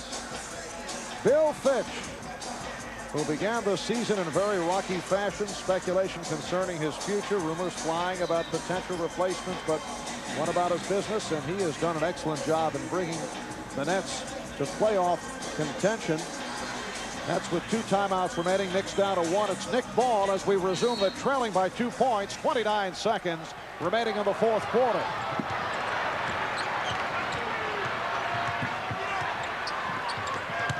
Ewing putting the move on Dudley, and he's tied the game at 91. Significant. Pat Riley's going with Greg Anthony at this moment in the game, because Mark Jackson is usually the man who directs the attack in a moment like this. Timeout called by the Nets, so they are available, and he's not because of that twisted foot. He'd be the main man. He'd be the one they can go to. He's the unstoppable force. And I don't know that they necessarily want to go for a jump shot, but if they do, this will be the guy, Drazen Petrovic. He's been impeccable shooting that ball in the last 2 days. 8 for 15, 22 points in all. This is actually the 2nd time tonight that the game has been tied. They were even at 89, now at 91. 18 and 6/10 seconds remaining. So they can hold it to the final seconds of the possession. Down to 10. Game tied at 91. Blaylock putting the spin. Picked up on a switch by Starks. There's Blaylock. Rebound Mason. The Knicks try to call for timeout. Pat Riley claiming that they should have gotten the timeout. Let's see if the officials make an adjustment. The buzzer did sound. And apparently there was time on the clock, so the Knicks will get it. And let's see how much time they put back on the clock. The timeout was called. Bill Fitch does not agree. He is now in a discussion with Lee Jones and Bill Oakes and Bill Saar. And they have just put 9/10 of a second on the clock. We'll be right back. Certainly time to get the shot off. Here's Mason, who was a good passer. Ewing couldn't get it off. It was deflected, and time ran out. So we go to overtime. The Knicks and the Nets are tied at 91, and for the 6th time this season, the Knicks go to an overtime game. In overtime games. I'm back, Marv. Back with us. What a relief that is. It'll be Chris Dudley who's playing with 5 fouls on the opening tip against Patrick Ewing. Ewing with 33 points and 15 rebounds. The Knicks now with a 3-guard alignment. Starts with Wilkins and Anthony. So Gerald Wilkins has come on. Mills able to get to it. Starks trying to throw a lead pass to Anthony Mason, who had Dudley on him. Strange decision. Laylock working on Anthony. Petrovic guarded by Starks. Wilkins playing Morris. Morris to the hook through an air ball. And Starks wrestles it free. Picked off by Petrovic. Rebounded by Petrovic, lost it. Starks has a 4-on-1. It was knocked away from behind by Morris. So Starks on 2 straight sequences lost the ball.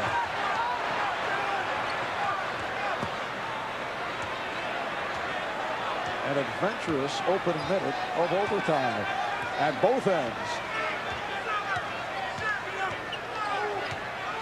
Shot clock at 3. Morris. Consecutive air balls by Chris Morris. Boy, he has sunk to the depths of his offensive game. He's shown a nice repertoire. His first one was a fling. This one was a straightaway shot. Here Starks. And Morris gets to it. Morris left his offensive game in Hartford last night. He had an excellent game against the Celtics. Also played well defensively. Tonight only 4 out of 15. Laylock squeezing through. Crowd wanted a discontinue. Shot clock at 4. Laylock. 2 minutes gone by in overtime. Neither club has scored. Obviously, Derek Coleman is hurt to the point of not being able to play. I mean, they miss him badly. They have no one to really go to now. Came up hobbling late in the 4th quarter. Ewing. Mason trying to knock it away. Dudley gets to it. Both Dudley and Mason playing with 5 fouls. We're tied at 91. 2:40 to go in overtime. Here's Morris. Rejected by Ewing. Chris Morris is having a delightful overtime session. Neither club has scored in OT. Now Ewing guarded by Mills. Shot clock at 4. Anthony. Anthony hit the deck. And back comes Petrovic. Going behind the back on Starks. Rebound Mason. And now 2 minutes to go in overtime, and the Knicks call for time. Pat Riley's going to pass out some better decision pills by the backcourt. At 91, the Nets 0 for 7 in overtime. The Knicks 0 for 3. Neither club has scored. Anthony now being played by Tate George. Ewing's got to be the man. Terry Mills is guarding him. Whoa, nice Little swan dive by Patrick Ewing. We give him a 9-6. Very nicely done. Patrick on the move across the hoop. A lot of contact. He's tripped. Very pretty. Nice. You know, I think we're going to see that a lot in the future. Yes. Such creativity. I think Patrick will enjoy seeing that as well. It is a non-shooting foul. So the Knicks get the new 24. Game tied at 91. A minute 40 to go in overtime.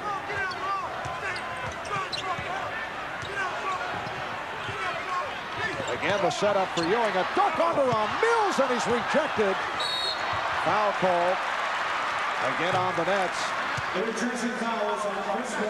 It's on Morris, so the Nets are now over the limit for the overtime. Beautiful move by Ewing, getting free, but nice help by the Nets' other bigger people to come in and deny Patrick Ewing.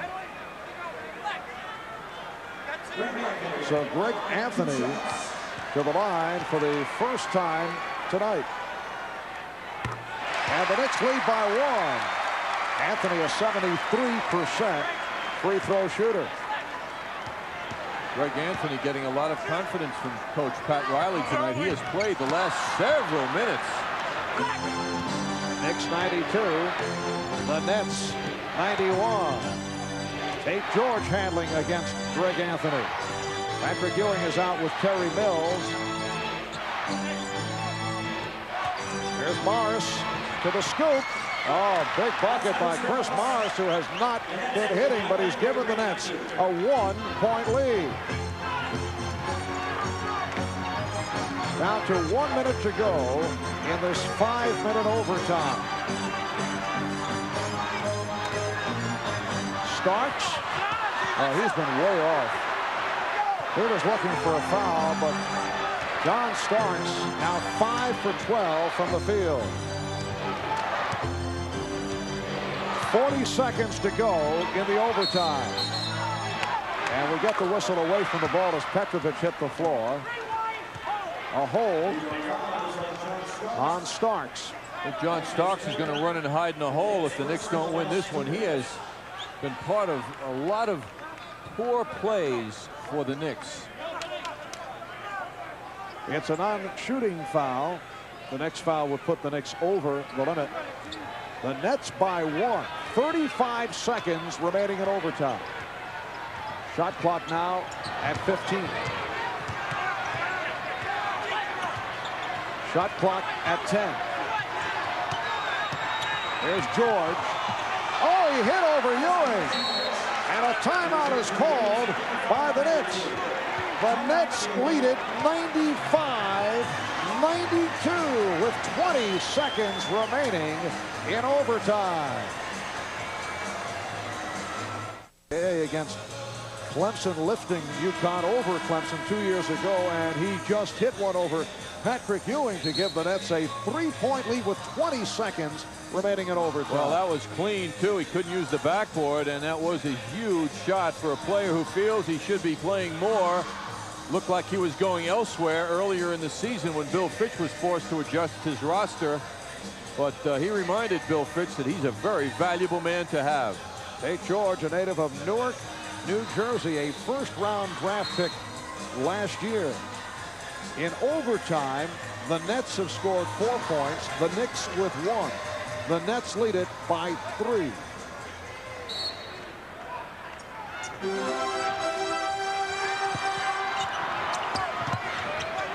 Down to 15. Well, the Knicks go for the 2. Air ball from Ewing. Mason. Mason again. Rejected by Dudley. Mason again. Tipped home by Ewing. 5 seconds to go. It's a 1-point net lead. And the foul is given.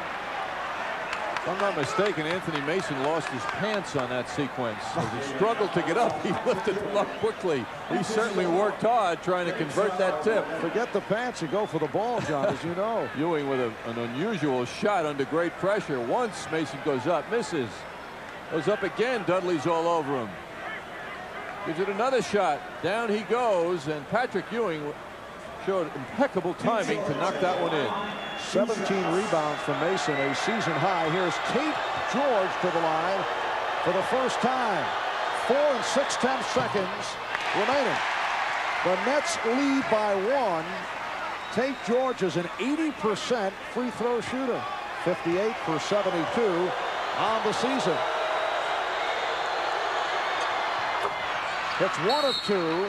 The Knicks take a timeout. They are down by 2 points with 4 6/10 seconds remaining in overtime. George showing how unhappy he was missing that first one, but at least he protected his team, because it will take a 3-point shot by the Knicks to win the game, and at the least, should the Knicks hit a field goal, it can be a tie.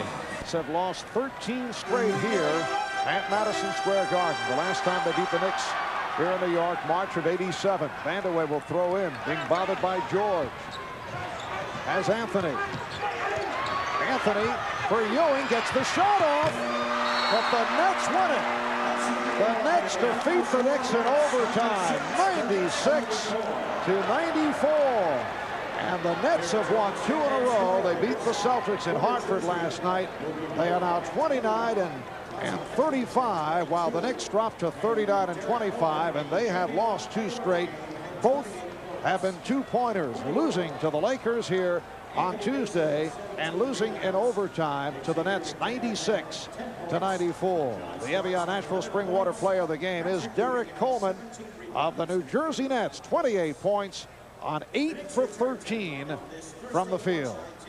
Well, with 4.5 seconds left, the Knicks handle the ball well. Anthony makes a good decision, gets it to Patrick Ewing, who is under pressure, a little bit out of his range for such a shot, and it falls short.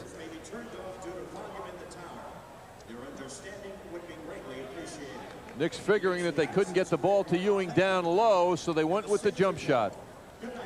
So the Knicks are now 4 games in front of the Boston Celtics, while the Nets move within 6 of 500. We'll be right back.